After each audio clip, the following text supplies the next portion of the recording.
നമസ്കാരം, goodness evening ന്യൂസിലേക്ക് സ്വാഗതം. പ്രധാന വാർത്തകൾ. സുരേഷ് ഗോപി മാധ്യമപ്രവർത്തകയോട് അപമര്യാദയായി പെരുമാറിയ സംഭവത്തിൽ കുറ്റപത്രം സമർപ്പിക്കാനൊരുങ്ങി പോലീസ്. ആഴക്കടലിൽ വീഴ്ത്തിയ മലേഷ്യൻ വിമാനം വീണ്ടും തിരഞ്ഞാൽ 10 ദിവസത്തിൽ കണ്ടെത്താമെന്ന് അവകാശപ്പെട്ട് വ്യോമയാന വിദഗ്ധർ രംഗത്ത്. ഉദ്ഘാടനം കഴിഞ്ഞ 6 മാസം പിന്നിട്ടിട്ടും കെ-ഫോൺ സൗജന്യ കണക്ഷനിൽ 1/3 പോലും കൊടുത്തു തീർക്കാൻ ആയില്ലെന്ന് സമ്മതിച്ച് മുഖ്യമന്ത്രി. രാഹുൽ ഗാന്ധിയുടെ ഭാരത് ന്യായ് യാത്രയ്ക്ക് ജനുവരി 14-ന് ആരംഭം. മുഖ്യമന്ത്രി നടത്തിയ ഓണസദ്യയ്ക്കായി 7.86 ലക്ഷം രൂപ കൂടി അധിക ഫണ്ട് അനുവദിച്ചു. വാർത്തകൾ വിശദമായി. ഗുസ്തി താരങ്ങളുടെ പ്രതിഷേധത്തിനിടെ ഒളിമ്പിക് മെഡൽ ജേതാവ് ബജ്രംഗ് പൂണിയയുമായി കൂടിക്കാഴ്ച നടത്തി കോൺഗ്രസ് നേതാവ് രാഹുൽ ഗാന്ധി. ഇന്ന് രാവിലെ ഹരിയാനയിലെ ജജ്ജറിലായിരുന്നു കൂടിക്കാഴ്ച. പ്രദേശത്തെ മറ്റ് പ്രമുഖ ഗുസ്തിക്കാരെയും അദ്ദേഹം സന്ദർശിച്ചു. ഗുസ്തിക്കാരുടെ ദൈനംദിന കാര്യങ്ങൾ കണ്ട് മനസ്സിലാക്കുന്നതിനാണ് രാഹുൽ സന്ദർശനം നടത്തിയതെന്ന് കൂടിക്കാഴ്ചയ്ക്ക് പിന്നാലെ പൂനിയ പ്രതികരിച്ചു. ലൈംഗികാരോപണം നേരിടുന്ന ഗുസ്തി ഫെഡറേഷൻ മുൻ അധ്യക്ഷനും BJP MPയുമായ ബ്രിജ് ഭൂഷന്റെ അനുയായികളെ പുതിയ ഭരണസമിതിയിലേക്ക് തിരഞ്ഞെടുത്തതിന് പിന്നാലെ ബജ്രംഗ് പൂണിയ തന്റെ പത്മശ്രീ തിരികെ നൽകിയിരുന്നു. വനിതാ ഗുസ്തി താരങ്ങൾ അപമാനിക്കപ്പെടുമ്പോൾ പുരസ്കാരവുമായി ജീവിക്കുന്നതിൽ അർത്ഥമില്ലെന്ന് പറഞ്ഞാണ് പൂണിയ പത്മശ്രീ പതക്കം ഡൽഹിയിലെ കർത്തവ്യപഥ് പോലീസ് സ്റ്റേഷന് സമീപത്തെ നടപ്പാതയിൽ ഉപേക്ഷിച്ചത്. വിഷയത്തിൽ പ്രതിഷേധിച്ച ഗുസ്തി താരം സാക്ഷി മാലിക് ഇനി ഗുസ്തി വേദിയിലേക്ക് ഇല്ലെന്ന് പ്രഖ്യാപിച്ചിരുന്നു. ഖേൽ രത്ന, അർജുന അവാർഡുകൾ തിരികെ നൽകുമെന്ന് വിനേഷ് ഫോഗട്ട് പ്രധാനമന്ത്രിക്ക് കത്തു നൽകി. രാഹുൽ ഗാന്ധിയുടെ നേതൃത്വത്തിലുള്ള 2ാം ഭാരത് ജോഡോ യാത്ര ഔദ്യോഗികമായി പ്രഖ്യാപിച്ച് കോൺഗ്രസ്. ഭാരത് ന്യായ് യാത്ര എന്ന പേരിൽ മണിപ്പൂരിൽ നിന്ന് മുംബൈയിലേക്കാണ് യാത്ര. ജനുവരി 14-ന് ആരംഭിക്കുന്ന യാത്ര മുംബൈയിൽ മാർച്ച് 20-ന് അവസാനിക്കും. 14 സംസ്ഥാനങ്ങളിലൂടെ 6200 കിലോമീറ്റർ ദൂരത്തിലാണ് യാത്ര. മണിപ്പൂർ, നാഗാലാൻഡ്, ആസാം, മേഘാലയ, പശ്ചിമ ബംഗാൾ, ബീഹാർ, ജാർഖണ്ഡ്, ഒഡീഷ, ഛത്തീസ്ഗഡ്, ഉത്തർപ്രദേശ്, മധ്യപ്രദേശ്, രാജസ്ഥാൻ, ഗുജറാത്ത്, മഹാരാഷ്ട്ര എന്നീ സംസ്ഥാനങ്ങളിലൂടെ ഭാരത് ന്യായ് യാത്ര കടന്നുപോകും. ഭാരത് ജോഡോ യാത്ര പൂർണ്ണമായും പദയാത്രയായിരുന്നെങ്കിൽ ഭാരത് ന്യായ് യാത്രയിൽ നടത്തത്തിനൊപ്പം ബസ് യാത്രയും ഉണ്ടാകും. മുഖ്യമന്ത്രിയും മന്ത്രിമാരും സഞ്ചരിച്ച നവകേരള ബസ് വാടകയ്ക്ക് നൽകാൻ ആലോചന. വിവാഹം, തീർത്ഥാടനം, വിനോദയാത്ര എന്നിങ്ങനെ സ്വകാര്യ ആവശ്യങ്ങൾക്കായി ബസ് വിട്ടു നൽകാനാണ് തീരുമാനം. ബസിന്റെ ഭാവി റൂട്ട് സംബന്ധിച്ച് പുതിയ ഗതാഗത മന്ത്രിയായിരിക്കും അന്തിമ തീരുമാനമെടുക്കുക. KSRTCയുടെ ഉടമസ്ഥതയിലുള്ള ബസ് ഇപ്പോൾ തിരുവനന്തപുരം SP ക്യാമ്പിലാണുള്ളത്. വിമർശനങ്ങൾ ഏറെ ഏറ്റുവെങ്കിലും നവകേരള ബസ്സിന് വൻ ജനപ്രീതിയുണ്ട്. കേരള ക്യാബിനറ്റ് ഒന്നടങ്കം യാത്ര ചെയ്ത ഈ ബസ് ഇനി ആർക്കും സഞ്ചരിക്കാവുന്ന റൂട്ടിലേക്കാണ് ഓടുന്നത്. 25 സീറ്റുകളേയുള്ളൂ എന്നതിനാൽ സർവീസ് പ്രയാസകരമാണ്. AC ആണെങ്കിലും സ്ലീപ്പർ അല്ലാത്തതിനാൽ ദീർഘദൂര യാത്രയ്ക്കും അത്ര അനുയോജ്യമല്ല. അതിനാലാണ് സ്വകാര്യ ആവശ്യങ്ങൾക്ക് നൽകാൻ ആലോചിക്കുന്നത്. വിവാഹ പാർട്ടികൾക്കും തീർത്ഥാടക സംഘത്തിനും വിനോദയാത്ര പോകുന്നവർക്കും ഇനി മന്ത്രിമാർ ഇരുന്ന സീറ്റിലിരുന്ന് പോകാം. എന്നാൽ മുഖ്യമന്ത്രി ഇരുന്ന ഒറ്റയ്ക്കുള്ള സീറ്റ് അങ്ങനെ തന്നെ നിലനിർത്തണോ മാറ്റം വരുത്തണോ എന്ന കാര്യത്തിൽ 2 അഭിപ്രായമുണ്ട്. നവകേരള സദസ്സിനായുള്ള ഓട്ടത്തിനിടെ ഗ്ലാസിൽ ചിലയിടങ്ങളിൽ പോറൽ വന്നിട്ടുണ്ട്. കാനം രാജേന്ദ്രന്റെ മരണത്തെ തുടർന്ന് മാറ്റിവെച്ച എറണാകുളം ജില്ലയിലെ 2 ദിവസത്തെ പരിപാടി കൂടി കഴിഞ്ഞ ശേഷമാണ് ബസിന്റെ അറ്റകുറ്റപ്പണി നടത്തുക. ബംഗളൂരുവിൽ എത്തിച്ച് ചില മാറ്റങ്ങൾ കൂടി വരുത്തിയാകും ബസ് വീണ്ടും പുറത്തിറങ്ങുക. മുൻമന്ത്രി AK ബാലൻ പറഞ്ഞ പോലെ ചിലപ്പോൾ തലസ്ഥാനത്തിലുൾപ്പെടെ കുറച്ചു ദിവസം പൊതുജനങ്ങൾക്കായി പ്രദർശിപ്പിച്ചേക്കും. പുതിയ മന്ത്രിയാവും ഭാവി തീരുമാനമെടുക്കുക. VIP പരിവേഷമുള്ള ബസ് സർക്കാരിന്റെ പ്രധാന പരിപാടികൾക്ക് മാത്രം ഉപയോഗിച്ചാൽ മതിയോ എന്ന ചിന്തയും KSRTC മാനേജ്മെന്റിന് മുന്നിലുണ്ട്. BJP നേതാവും സിനിമാ താരവുമായ സുരേഷ് ഗോപി ഷിത ജഗത്തിനോട് അപമര്യാദയായി പെരുമാറിയ കേസിൽ പോലീസ് കുറ്റപത്രം സമർപ്പിക്കാനൊരുങ്ങുന്നു. ബോധപൂർവമായ ലൈംഗികാതിക്രമം IPC 354 വകുപ്പാണ് ചുമത്തിയിരിക്കുന്നത്. പോലീസ് ആക്ടിലെ 119A വകുപ്പും സുരേഷ് ഗോപിക്കെതിരെ ചുമത്തും. ലൈംഗിക ഉദ്ദേശത്തോടു കൂടിയുള്ള ബോധപൂർവമായ അതിക്രമം മാധ്യമപ്രവർത്തകർക്കെതിരെ സുരേഷ് ഗോപി നടത്തിയെന്നാണ് അന്വേഷണത്തിന് ശേഷം പോലീസിന്റെ നിഗമനം.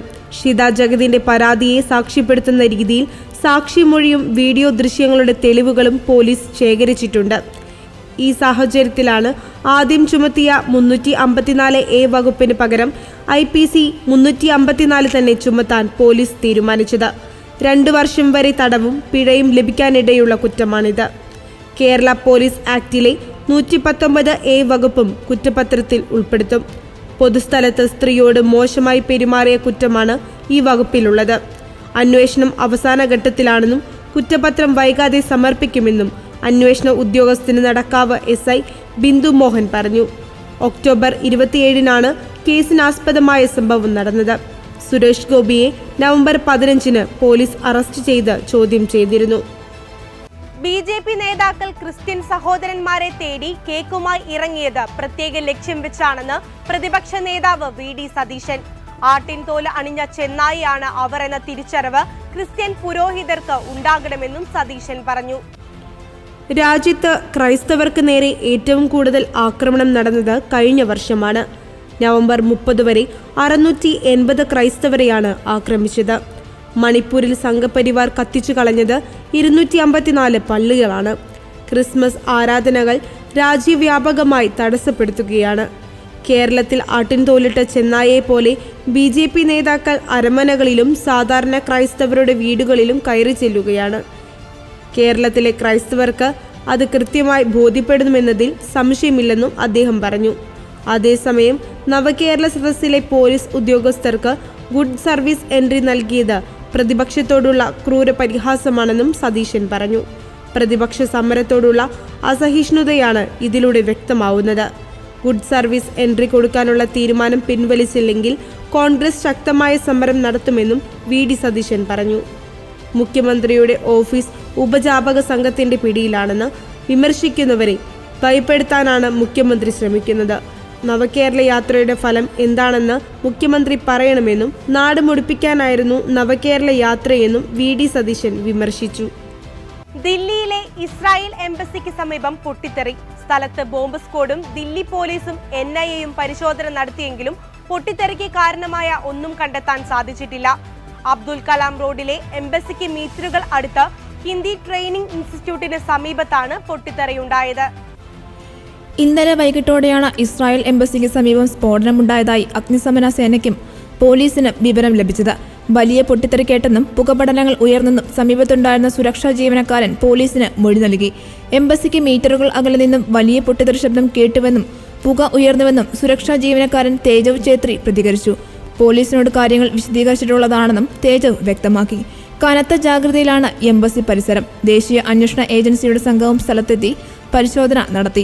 വൈകിട്ട് 5 മണിയോടെ ദില്ലിയിലെ എംബസിക്ക് സമീപത്ത് വെച്ച് പൊട്ടിത്തെറി ശബ്ദം ഉണ്ടായതായി ഇസ്രായേൽ എംബസി സ്ഥിരീകരിച്ചു. നേരത്തെ 2021 ജനുവരി 29-ന് എംബസിക്ക് മുൻപിൽ ബോംബ് സ്ഫോടനം ഉണ്ടായിരുന്നു. വിജയ് ചൌക്കിൽ ബീറ്റിംഗ് റിട്രീറ്റ് ചടങ്ങിൽ രാഷ്ട്രപതിയും പ്രധാനമന്ത്രിയും അടക്കമുള്ളവർ പങ്കെടുക്കുമ്പോഴായിരുന്നു നയതന്ത്ര മേഖലയിലെ സ്ഫോടനം. ആ കേസിന്റെ അന്വേഷണം ഇതുവരെ എങ്ങും എത്തിയിട്ടില്ല. നിലവിലെ ഇസ്രായേൽ പാലസ്തീൻ യുദ്ധം അടക്കമുള്ള സാഹചര്യവും പോലീസ് അന്വേഷണത്തിൽ കണക്കിലെടുക്കും. 4 മാസം മുൻപ് മുഖ്യമന്ത്രി നൽകിയ ഓണസദ്യക്കായി 7.86 ലക്ഷം രൂപ കൂടി അനുവദിച്ചു. ട്രഷറി നിയന്ത്രണങ്ങളിൽ ഇളവ് വരുത്തിയാണ് ഈ മാസം 13-ന് അധിക ഫണ്ട് അനുവദിച്ചത്.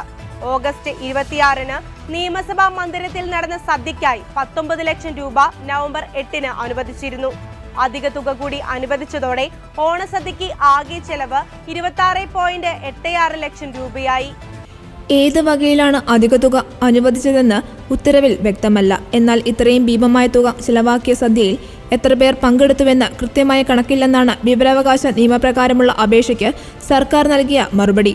5 തരം പായസം ഉൾപ്പെടെ 65 വിഭവങ്ങൾ ഉൾപ്പെടുന്ന സദ്യയാണ് സ്വകാര്യ കേറ്ററിംഗ് സ്ഥാപനം വിളമ്പിയത്. സ്പീക്കർ AN ഷംസീറും നിയമസഭയിൽ ഓണസദ്യ ഒരുക്കിയിരുന്നു.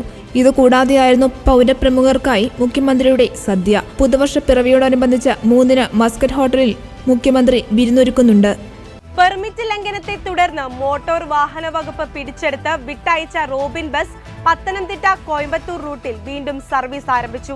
പുലർച്ചെ 5-ന് പത്തനംതിട്ടയിൽ നിന്ന് പുറപ്പെട്ട് 2 കിലോമീറ്റർ പിന്നിട്ടപ്പോൾ ആദ്യം മൈലപ്രയിൽ വെച്ച് ബസ് മോട്ടോർ വാഹന വകുപ്പ് തടഞ്ഞു.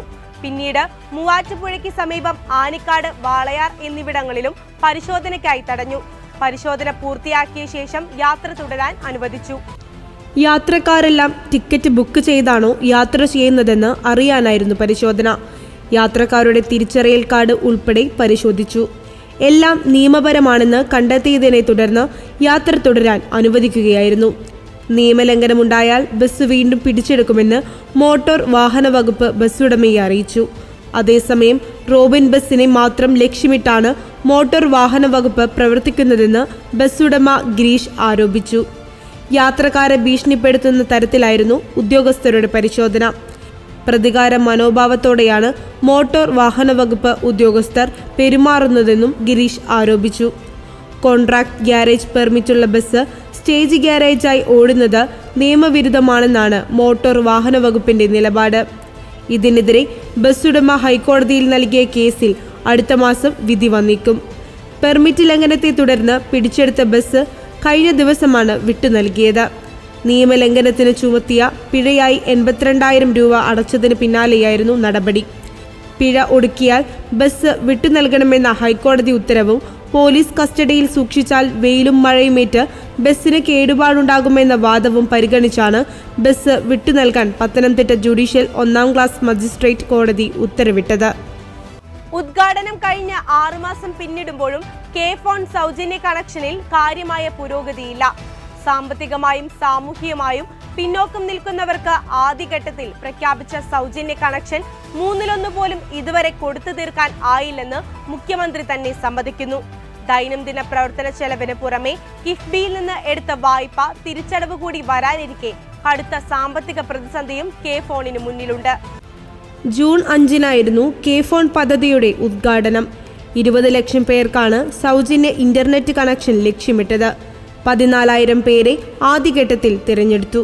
ഉദ്ഘാടന സമയത്ത് 2,105 വീടുകളിൽ കണക്ഷൻ എത്തിയെങ്കിലും 7 മാസത്തിനിപ്പുറം സൗജന്യ കണക്ഷൻ ഉപയോഗിക്കുന്നത് 3,715 വീടുകളിൽ മാത്രമാണ്. 17,412 ഓഫീസുകളുടെ കണക്ക് 7 മാസത്തിന് മുൻപ് പറഞ്ഞ മുഖ്യമന്ത്രി ഇക്കഴിഞ്ഞ ദിവസം പറഞ്ഞ കണക്കനുസരിച്ച് അത് 18,063 ആയതേയുള്ളൂ. ആദ്യഘട്ട സൗജന്യ കണക്ഷൻ ഉദ്ഘാടനം കഴിഞ്ഞ് 1 മാസത്തിനകം എന്ന വാക്ക് 7 മാസമായിട്ടും പാലിക്കാൻ കെ ഫോണിന് ഇതുവരെ കഴിഞ്ഞില്ല. മാത്രമല്ല 14,000 വീടുകളുടെ കൃത്യമായ വിവരങ്ങൾ ഇതുവരെ സർക്കാർ ലഭ്യമാക്കിയിട്ടുമില്ല. വാർഷിക പരിപാലന തുക മാറ്റിവെച്ചാൽ 1,168 കോടി രൂപയ്ക്കാണ് കെ ഫോൺ പദ്ധതി നടത്തിപ്പ്. 70% തുക കിഫ്ബി ഫണ്ടാണ്. പലിശ സഹിതം തിരിച്ചടയ്ക്കാൻ വർഷം 100 കോടി വീതം കണ്ടെത്തണം. ഓഫീസ് ചെലവിനത്തിലും KSEB വാടക ഇനത്തിലും പ്രതിമാസം 30 കോടി പ്രവർത്തന ചെലവ് അടക്കം വൻ സാമ്പത്തിക ബാധ്യതയുമുണ്ട് കെ ഫോണിന്. സർക്കാർ സഹായം സമയത്ത് കിട്ടുന്നില്ല. വാണിജ്യ കണക്ഷൻ അടക്കം വരുമാന വർധന മാർഗങ്ങൾക്ക് പ്രതീക്ഷിച്ച വേഗവുമില്ല. 9 വർഷം മുൻപ് കാണാതായ മലേഷ്യൻ വിമാനം വീണ്ടും തിരച്ചിൽ നടത്തിയാൽ ഉടൻ കണ്ടെത്താനാകുമെന്ന് അവകാശപ്പെട്ട് വ്യോമയാന വിദഗ്ധർ രംഗത്ത്. 2014 മാർച്ച് 8-ന് 227 യാത്രക്കാരുമായി അപ്രത്യക്ഷമായ മലേഷ്യൻ എയർലൈൻസിന്റെ MH370 വിമാനം കണ്ടെത്താൻ സാധിക്കുമെന്നാണ് അവകാശവാദം. എയ്റോസ്പേസ് വിദഗ്ധരായ Jean Luc Marchand, pilot Patrick Belli എന്നിവരാണ് 10 ദിവസത്തെ തിരച്ചിലിൽ വിമാനം കണ്ടെത്താനാകുമെന്ന് അവകാശപ്പെട്ടത്. ലണ്ടനിലെ റോയൽ എയറോനോട്ടിക്കൽ സൊസൈറ്റിയിൽ നടത്തിയ പ്രഭാഷണത്തിനിടെ വിമാനത്തിനായി വീണ്ടും തെരച്ചിൽ നടത്തണമെന്ന് ഇവർ ആവശ്യപ്പെട്ടു. പ്രദേശം ചെറുതായതിനാൽ പുതിയ സൗകര്യങ്ങൾ കണക്കിലെടുക്കുമ്പോൾ ഇതിന് 10 ദിവസം എടുക്കുമെന്നും MH370 അവശിഷ്ടം കണ്ടെത്തുന്നതുവരെ എന്താണ് സംഭവിച്ചതെന്ന് ആർക്കും അറിയാൻ സാധിക്കാത്തതിനാൽ ഇത് വളരെ മികച്ച മാർഗമാണെന്ന് ജീൻ ലൂക്ക് മർച്ചന്റ് പറഞ്ഞു.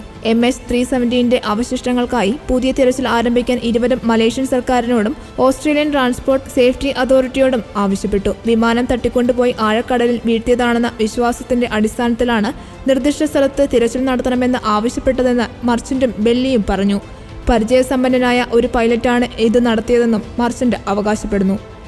ഇതോടെ ഗുഡ്നസ് ഈവനിംഗ് ന്യൂസ് സമാപിക്കുന്നു. കൂടുതൽ വാർത്താ അപ്ഡേറ്റുകൾക്കായി ഗുഡ്നസ് ന്യൂസ് ഓൺലൈൻ സന്ദർശിക്കുക.